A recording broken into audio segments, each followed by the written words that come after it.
Yeah, I think you're right. And he's had great form already, 7th overall in the Tour of Oman, as well as taking out stage 2. So he is on great form. So Cofidis looking good.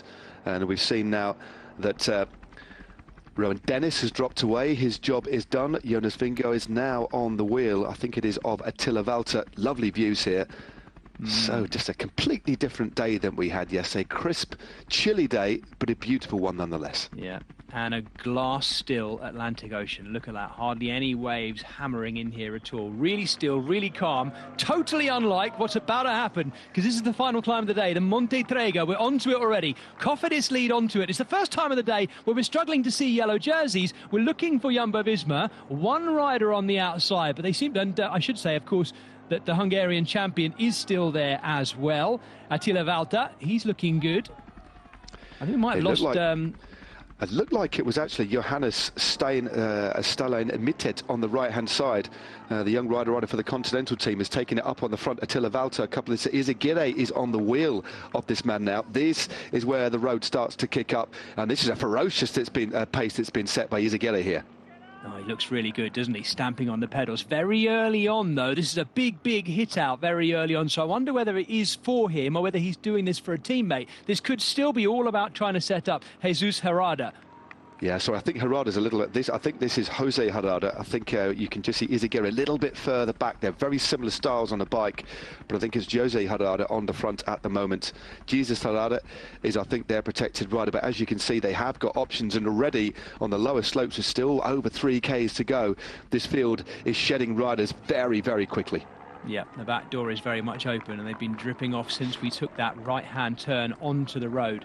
You're right, this is Johannes Storm Mittet, another powerful Norwegian rider plying his trade in the World Tour and riding, stepping up, as Matt said, from the Continental Under-23 team to ride for the big boys in amongst the Jumbo-Visma seniors, and giving it absolutely everything here with 3K to go. And look at Jonas Vingegaard on his wheel. Vingegaard looks so calm. He looks serene, doesn't he? I mean, this is a classy rider. The rider on the front now, 21 years of age, from Lillehammer in Norway, a former winner of the Ronde Lizard, and is signed up for 2024 through 2026. Another burgeoning talent, and at the moment he's making a lot of riders hurt here. Has a little look round. He will see the Tour de France champion on his wheel.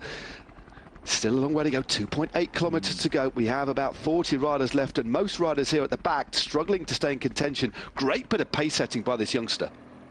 We mentioned that Jonas Vingegaard started so well at the Fondrone Classic last year at the beginning of his season by getting the win there, and even in that race I remember saying how comfortable he looked throughout. He has a wonderful, easy style. And not just that, not just about his cycling and his form, he just seems to be a very calm, locked-in man anyway, in general. And he's exhibiting that right now on these slopes of our final climb, the Monte Trega. Wow. Beautiful views behind them. Stone and Mittet giving it absolutely everything he can. He's biting on that tongue as best he can, Philippe Gilbert style almost, and his team leader just sits there tapping away, Matt, all the time. Yeah, you do wonder how much longer. He looks to be right. He is in the red zone here. This is real commitment. This is real power. But look, like you say, how serene the man on his wheel is. Attila Valter is looking very good. Look at this big acceleration by Vingegaard on the left-hand side. Wow, look at this.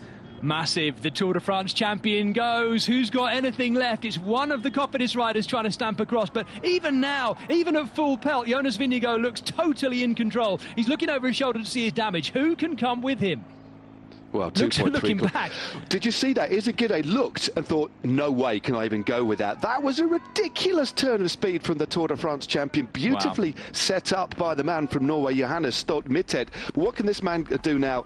And visibly, he's just moving quicker. There was nothing they could do about it. There wasn't even, they just looked and they didn't even try. Actually, Izagirre just swung over and said, just no way I can actually respond to that violent acceleration. This man is absolutely flying.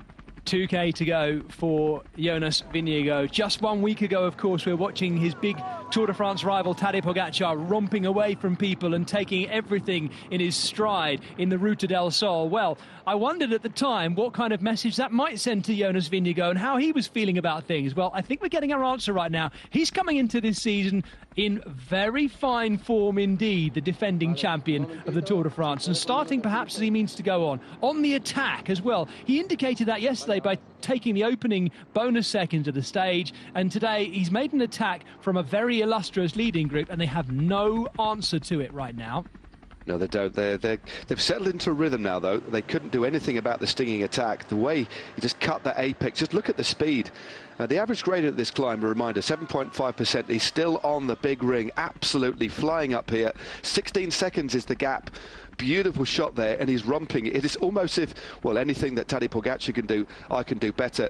This generation of riders that we have, we know that Vingegaard is a different style of rider. We know he's not, he just is himself, but that was a stinging acceleration. The likes that we only see from the great champions. The fact there was zero response at all, as if just we can't do anything about it. I mean, look at the relatively laboured riding here of the riders behind, and this is a classy group of riders. They just have nothing that they can do to offer up in defence of that attack.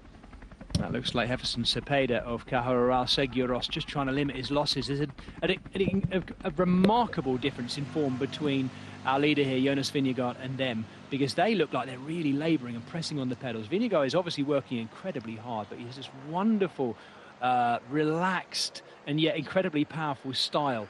Long-limbed and very efficient to look at on the bike. He's still looking back though, Matt. Yes, making sure. He's taken another 3 seconds though. He's just making sure. Clearly, if they were starting to close, you'd like to think that he might have a little bit under the hood, but this is the sort of effort that he's pretty much maxed out. He'll be right on the red line here as we see the group further split behind. This is a great rider. It's one of the riders from Burgos Biachi who's going clear.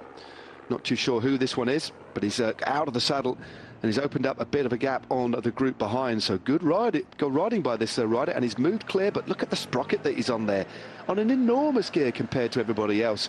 And you talk about the form he's in, Jez. He's clearly in good form, but I think as well it's about ability.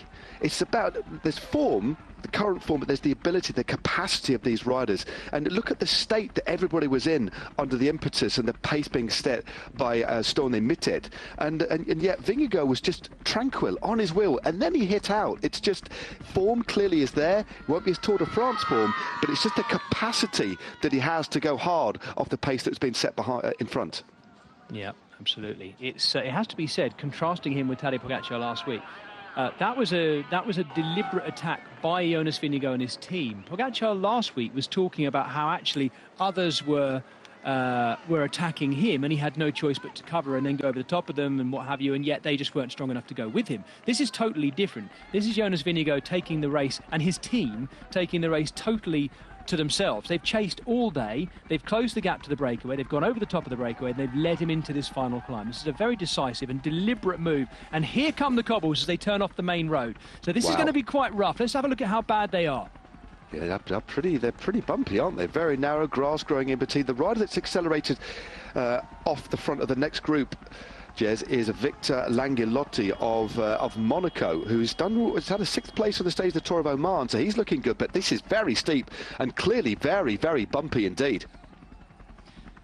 There we go, the Burgos Biachi rider, Victor Langelotti, one of very few Monegasque riders in the peloton, certainly at the level at which he's racing at, but Jonas Vingegaard with the number 1-1 on his back is looking like he's going to be exactly that today. By the time they get to the top, he's going to round that last corner. That's the final shot. He should be off the cobbles. And I tell you what, they were pretty nasty cobbles too, and they still are, and they will be for the riders who are coming in for many minutes to come just yet, because there are riders well down on this. The one who isn't, though, is Jonas Vingegaard, who didn't make that look easy, because that was particularly tough.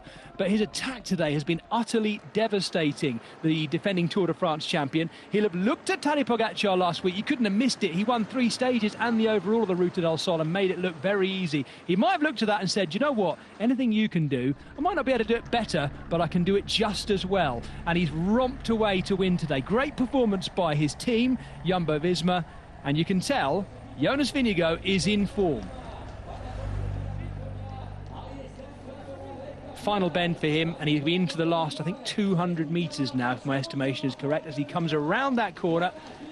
The Dane, Jonas Vingegaard, is going to win the 2nd stage, but effectively the opening stage of Gran Camino.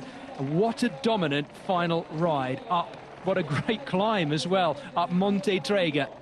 And Guerrero it is. It's going to be Guerrero who comes to the line second by the looks of it. Ruben Guerrero, we've seen nothing of in the final stage of this, with the number 1 on his back as the defending champion of Alejandro Valverde's former team, of course. Guerrero looking really good come the finish, but none of them had any answer to Jonas Vingegaard.